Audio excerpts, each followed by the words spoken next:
Depois de estudarmos sobre Van Gogh, sobre Munch e o expressionismo, esse é o momento de conversarmos sobre Paul Gauguin e o movimento fuvista. Ao trabalharmos o artista Paul Gauguin, o conceito essencial para compreender a sua produção é, com certeza, sem sombra de dúvidas, a liberdade no trabalho com a cor. Se você que está aqui assistindo essa aula compreender essa expressão e conseguir entender esse significado, você compreende o porquê ele é um dos pioneiros, um dos influentes, um das bases do movimento fuvista, e você também consegue analisar e compreender as suas criações, as suas produções. Então, sempre que nós falarmos de Gauguin e que nós falarmos de fuvismo, nós estamos falando sobre cor. E falarmos sobre cor nesse contexto, levando em consideração esse artista e levando em consideração esse movimento, é falarmos sobre uma liberdade em sua utilização. Sobre Paul Gauguin, em 1880, ele participa, e muita gente não sabe disso, da quinta exposição coletiva dos impressionistas. Ou seja, no início da década de 80 do século XIX, ele está ligado às concepções impressionistas.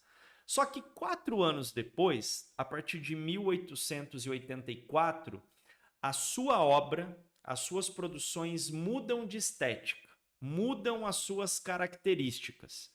É nesse momento que ele passa, que ele se apropria da tendência do colorismo arbitrário e da utilização das cores puras, ou seja, a cor daquilo que ele representa deixa de imitar a natureza, deixa de imitar aquele objeto, aquele ser, aquele indivíduo, aquela paisagem da forma que ela é.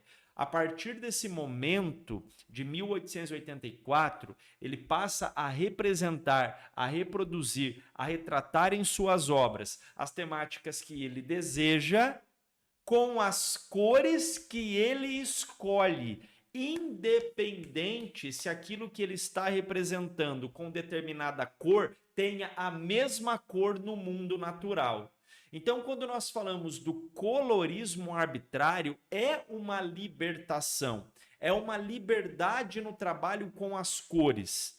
E, inclusive, sobre essas cores, nas suas obras, esteticamente, nós temos cores bem definidas e, inclusive, em grande parte, os contornos bem visíveis. Ou seja, 4 anos depois, ele abandona muito das tendências impressionistas, inclusive essa questão sobre os contornos, porque nós já estudamos que os impressionistas não faziam esses contornos de modo geral. Por quê? Porque esse contorno, na visão deles, não existe na realidade. As pessoas, os seres, os lugares não são contornados, como nós tínhamos em muitas representações. Então eles abandonam isso.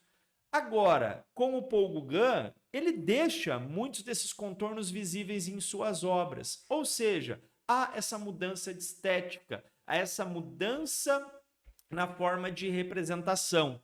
Esteticamente também, a ausência de um trabalho específico naquele jogo de luz e sombra. Por quê? Porque agora ele está liberto. Agora ele faz as suas obras conforme o seu interesse, conforme aquilo que ele deseja, conforme aquilo que ele quer. Inclusive, na década de 1890, ele deixa a França para viver no Tahiti. Por quê? Porque ele queria viver nessa região de uma vida mais simples, de uma vida mais conectada com a própria natureza, sem aquelas correrias, aqueles sufocos, aquelas movimentações, aquela dinâmica europeia na transição do século XIX, começo do século XX, naquele contexto da Belle Époque, naquele contexto do imperialismo, paz armada, corrida armamentista, ou seja, ele sai daquele turbilhão e ele vai viver de um modo mais simples, de um modo mais tranquilo. Só que como nós estudamos, não é só isso que classifica a obra de Paul Gauguin. Se vocês bem lembram da última aula, quando nós estudamos Van Gogh, Munch e o expressionismo, eu havia falado para vocês que o Paul Gauguin ele também está ligado à corrente simbolista. Também há um aspecto emocional, sentimental e espiritual, a obra sendo tratada como um espelho, como um retrato da alma, e o aspecto espiritual, o aspecto religioso, ele vai estar presente em muitas obras ainda do próprio Paul Gauguin, como essa que vocês estão vendo, de 1888, chamada Jacó e o Anjo, que, querendo ou não, há um aspecto, há uma temática religiosa. Aqui a gente trabalha esteticamente, visualmente e materialmente tudo aquilo que nós estudamos na teoria. Os contornos muito visíveis, os planos de cores, o colorismo arbitrário. Nessa segunda obra de 1891, Mulheres Tahitianas na Praia, há um retrato dessa vida mais simples, há um retrato dessa vida mais conectada com a natureza, e vocês reparam que não há realismo, há uma tendência figurativa, mas há uma liberdade muito grande no colorismo, há também um trabalho muito mais liberto em relação às formas. Esse quadro, o cão vermelho, ele é muito interessante. Poxa, você não encontra um cão vermelho andando no meio da rua, mas ele retrata o cão vermelho. Por quê? Porque ele está livre em relação às convenções de seu trabalho com a cor. Percebam como que as linhas, elas são mais simples, as formas, elas são mais simples. Falamos sobre isso na aula passada, inclusive, quando estudamos Van Gogh, porque durante uma fase das obras de Van Gogh, ele foi influenciado por essa simplicidade nas formas do próprio Gauguin. Temos também uma obra icônica do Paul Gauguin, que é essa obra O Cristo Amarelo, de 1889, e essa que é super filosófica, espiritual, sentimental, transcendental, de 1898, chamada De Onde Nós Viemos, O que Nós Somos, Onde Estamos Indo. Ou seja, esse artista revolucionário, espiritual, simbolista, liberto no que diz respeito ao uso da cor, ele vai ser uma das principais influências para o movimento fauvista. O movimento fauvista, ou fauvista, como você queira chamar, ele é o primeiro dos movimentos de vanguarda que floresceram na França, no início do século XX. Então, dos movimentos de vanguarda, o fauvismo surge na França e, no contexto francês, ele é o primeiro dos movimentos de vanguarda que surge naquele território, quando acontece um rompimento com o próprio impressionismo. Então, o impressionismo ele foi importante porque ele abre a porteira da era das inovações e das transformações no campo da arte. Mas, aos poucos, os artistas vão se libertando e vão criando as suas próprias movimentações, as suas próprias estéticas e se pautando em novas transformações e se pautando e se baseando em inovações no que diz respeito às suas representações. Em linhas gerais, o fauvismo significa, presta atenção, a utilização de traços simples e cores vibrantes. Traços simples e cores vibrantes. Ou seja, há também um aspecto subjetivo. Há também um aspecto emocional. Não só no que diz respeito às temáticas, mas no que diz respeito à liberdade que o artista tem para representar aquilo que ele deseja.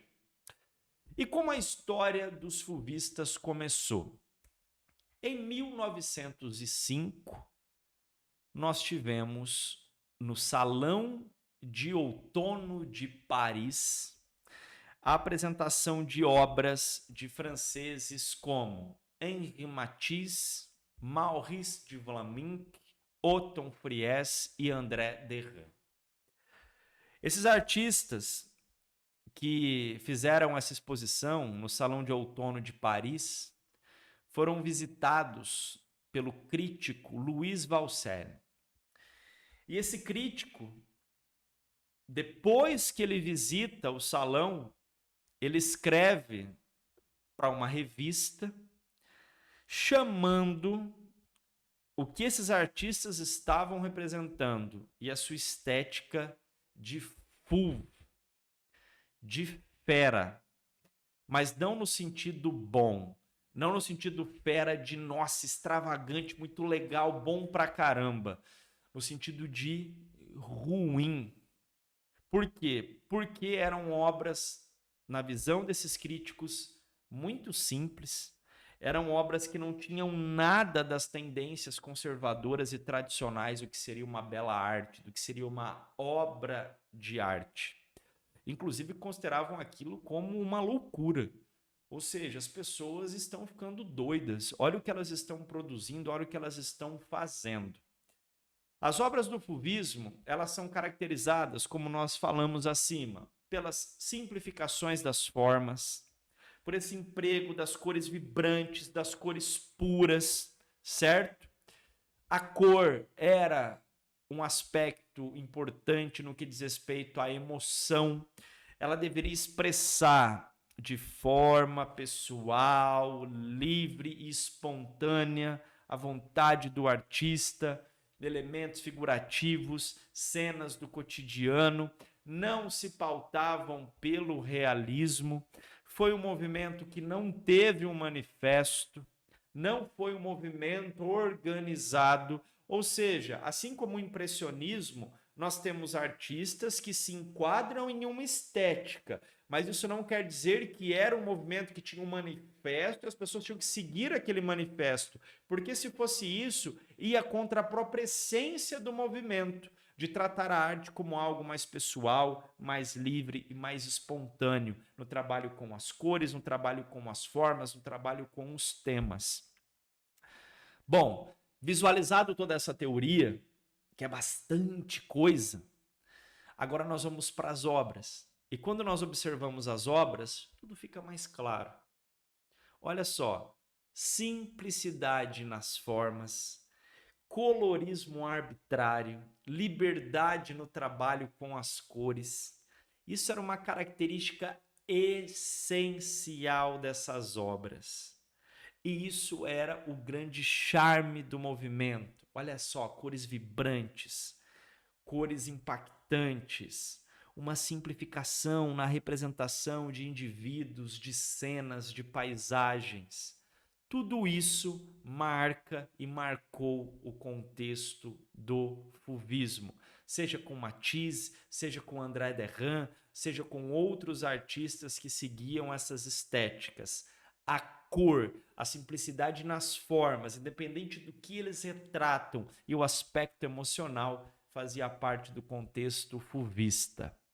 Bom, espero que você tenha entendido, espero que você tenha gostado, porque na próxima aula nós vamos estudar sobre o movimento cubista. Ali vai aparecer Paul Cézanne, que foi um grande mentor e idealizador de muitas tendências que os cubistas seguiam, e também o grande ícone da arte ocidental chamado Picasso. Beleza? Até daqui a pouco, até a nossa próxima aula.